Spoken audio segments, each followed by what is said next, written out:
There are levels of preparedness I want to talk about this morning. I'm just sowing seeds now because I know most of you, this is just going to kind of get your attention a little bit, but you may not take action. We're going to be watering these seeds a lot over the coming year.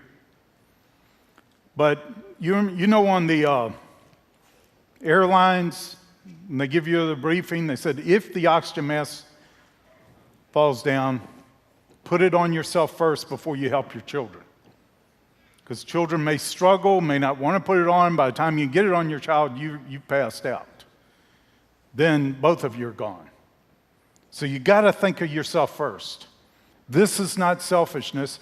I believe in our preparedness, we need to think of ourselves and our families first. Okay? I'm going to give you a scripture for that. But if anyone does not provide for his own, and especially for those of his household, he has denied the faith and is worse than an unbeliever. Okay, so that's a responsibility we can't escape. Ourselves and our families. If we don't provide for them, we're worse than an unbeliever. Now, I have a lot of people, we got questions recently. Isn't it a lack of faith when we try to prepare all these things in the natural? Aren't we saying by that we're not trusting the Lord to prepare for us? Listen, this can be the Lord helping us prepare.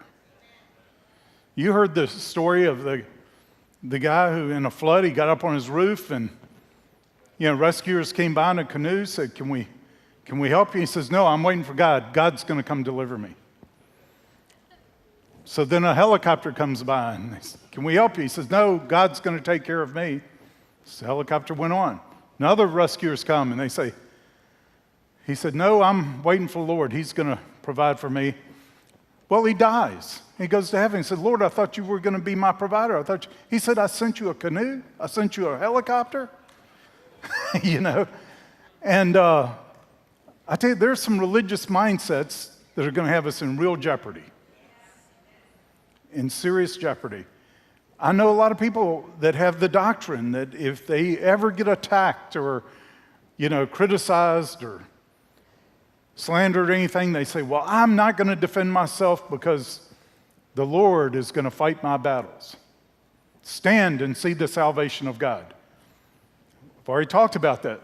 We have a couple of cases of that in Scripture, and we have about 200 where he says fight. So many people base their theology on the two that are in contrast to the entire weight of Scripture. Now, that we have these little exceptions means God can do it that way. We've got to always stay open to that. It is an exception. It's a principle, not a law. But if you don't hear really clearly, and I would want a signed contract from Gabriel at the minimum, that God is going to do this, then I would base my actions and what I do on the entire weight of Scripture instead of the exceptions. If God speaks, that trumps everything. You better be sure he's speaking, though. I would not base that on an impression.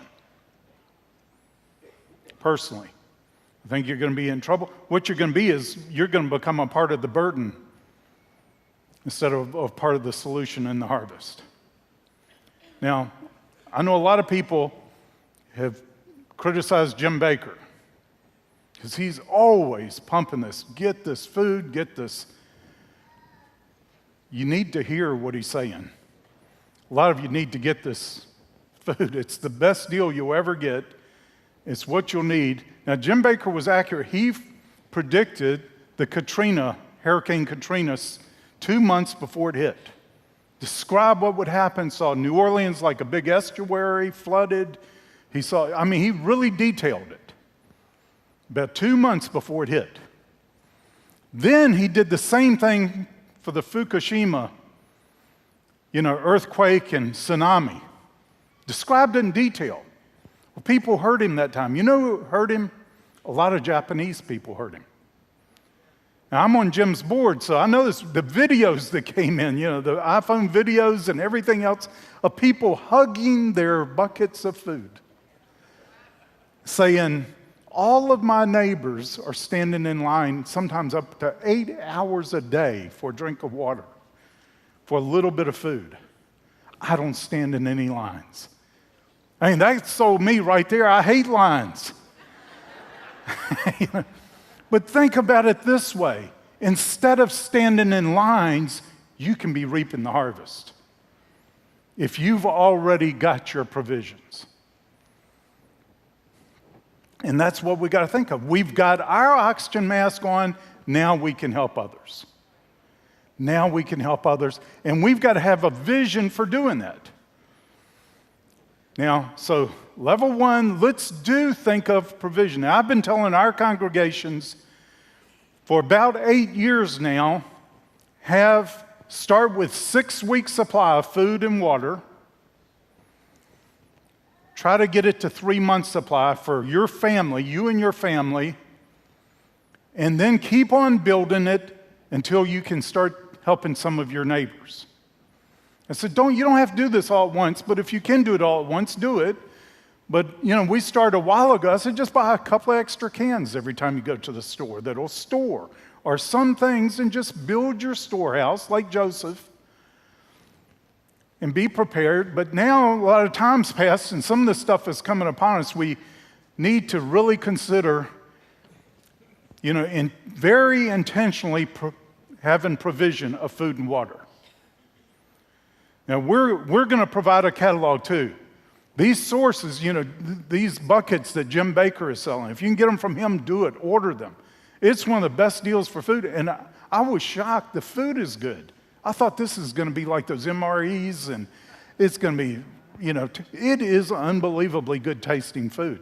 They serve it in their restaurant there at, it's called MorningStar, Jim Baker's place out in Branson. Now, if you can get those, that's great. We're going to be offering the same things. They've offered to let us, order from the same places, pass on the same great deals. You go out there and find it for retail, you're going to be paying a whole lot more. We're going to do that too for people's convenience, that we're building a catalog of resources that people can quickly and easily do this, and inexpensively, or less expensively. Water filters. Now, we've been distributing Seychelles water filters, and these are some of the most incredible things on the earth, but every missionary should have these, because you don't know where you go in the world what water has in it. You can drink out of these water filters, and, they took it out to this lake, and some of our guys drank water out of our lake out here. Have you seen that lake? With all the geese and everything, it's too natural for me.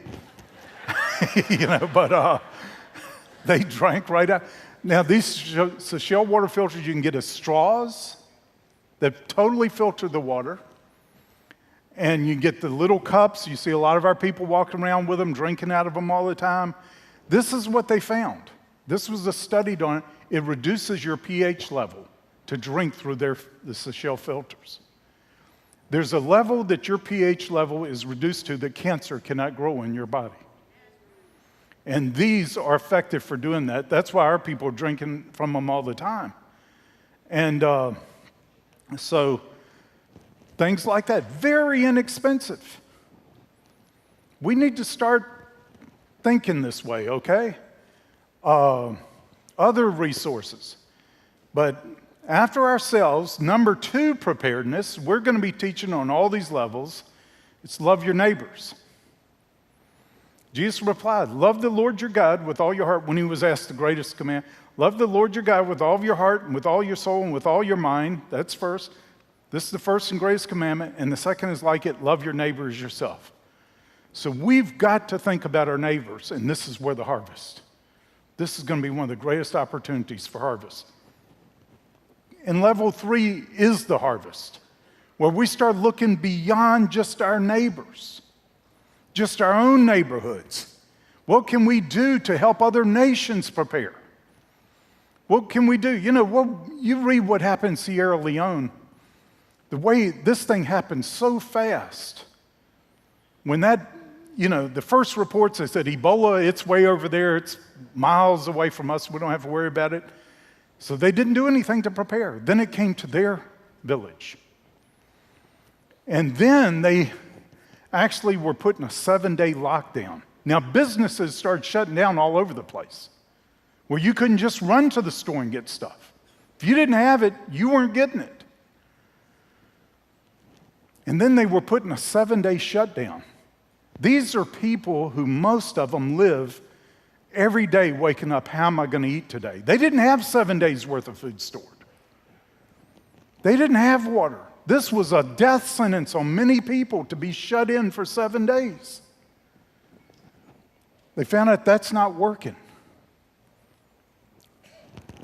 Now we know, or we're hearing, the gestation period for Ebola could be up to 42 days. Think of being locked down for 42 days. There have been 4 countries so far that had Ebola breakouts, and they became Ebola-free. I don't know if you saw this in the news. 4 nations. Nigeria, we talked about Nigeria was one of them. It broke out there. They dealt with it. They cut it off. They shut it off. You know how they did? All 4 of these nations, when they were asked, how did you do that? They said it was the quick response, it was the isolation, but it was securing the borders. They said securing the borders is number 1. All right, think of that. How about, that was of nations. How about when there's a breakout of something and you can't get out of your town? You can't get out of your city. People, it's not a lack of faith to start thinking about these things now. And to prepare. Prepare now, you can do it in faith, not in panic. Seek the Lord for strategy. We're going to be sharing strategies. You can go to our website. We're going to think about doing this way and different things you can do. There are other people that are miles ahead of us preparing, but we want to be taken care of. We want to be at the place where every one of us don't have to worry about these things because we're ready. We're putting together these little backpacks where you can throw in your car, and it's got 4 days worth of food and water, blankets, fire, different things that you need to survive. So if you're caught 4 days away, you can get home. Things like that we've got a lot of people they've been in situations, they know how this happens, what unfolds. So, why reinvent the wheel? That's parts they've been shown, and we want to start passing this information, being a resource for all of these things. But I tell you, we need to think preparation.